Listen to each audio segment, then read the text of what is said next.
What? Okay, by all the Chabad Chassidim, when their sons turn 13, to say a very deep Chassidic discourse based on Kabbalah, on the explanation of what the meaning of tefillin is all about.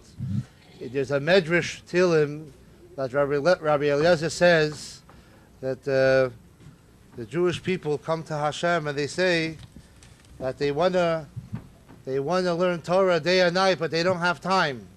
So Hashem says, by putting on tefillin, it's considered as if you learn Torah day and night. So the question is, what is the connection between tefillin and Torah? If we know tefillin is something that we put on our head and our hands, action, and Torah is something that you actually study. It has to do with knowledge, wisdom. So what is the connection by wearing tefillin? It's just like learning Torah day and night. So the answer you will have to find out for yourself. So unless you want Leibel to continue the other 8 pages. So. But anyways, to make it a little, just to explain, the idea of tefillin, as you see on the centerpiece on every table, the idea is that the head tefillin, if you notice, has the head tefillin represents the powers of intellect. If you see the shin that is on every side of the head part, there's one shin that has 4 lines and one that has 3, which represents the idea of Chachma, Bina, and Das, the idea of wisdom, knowledge, and understanding. The tefillin shel yad, the hand tefillin, which we wrap 7 times on our arm, represents the 7 characteristics, the 7 midos, the 7 powers of emotion, of action, which is kindness, chesed, gevura, etc., beauty, all the great powers that we know that makes us a people, makes us the world a better world, which is love, fear, kindness, splendor, glory. All these different powers are represented in action.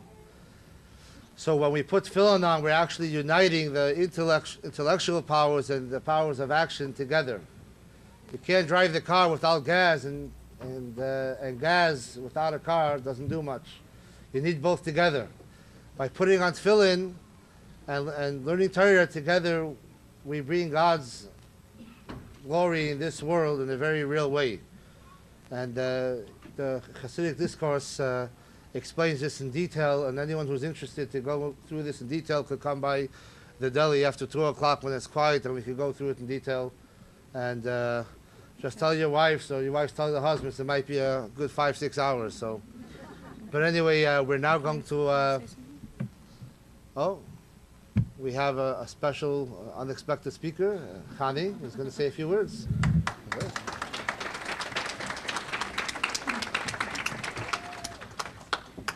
Thank you all very much for coming.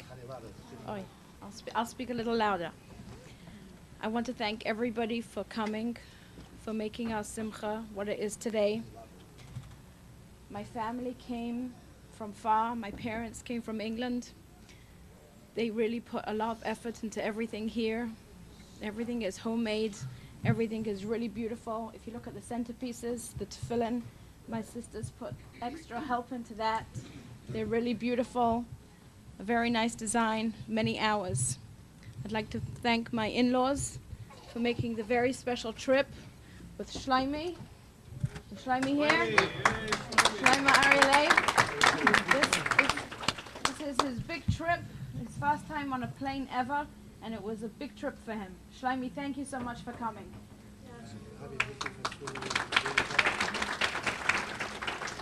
I would also like to wish my dear brother and his wife, my brother's birthday's today.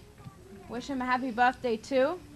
And also Sruli, and also a very special guest that came in, David Fetter's birthday is today too. So happy birthday.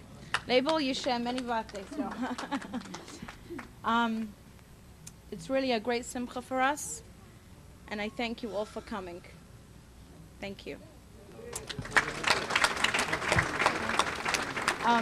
The desserts are laid out. Please help yourself. Some of them have traveled from New York. Some of them have even traveled all the way from England. Enjoy.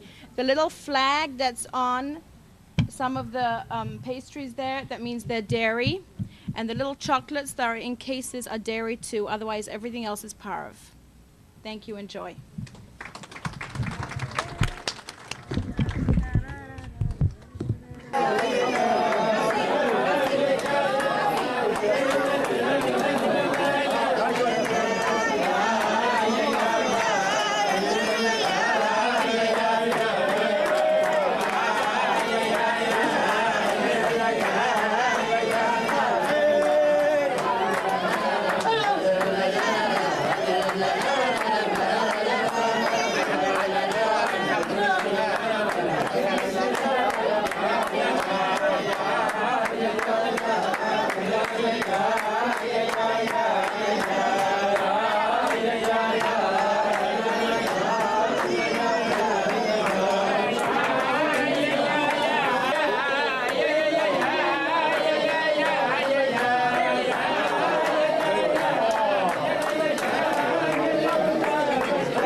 Hello, I'm Leibel's classmate, and I'd like to say Mazel Tov on his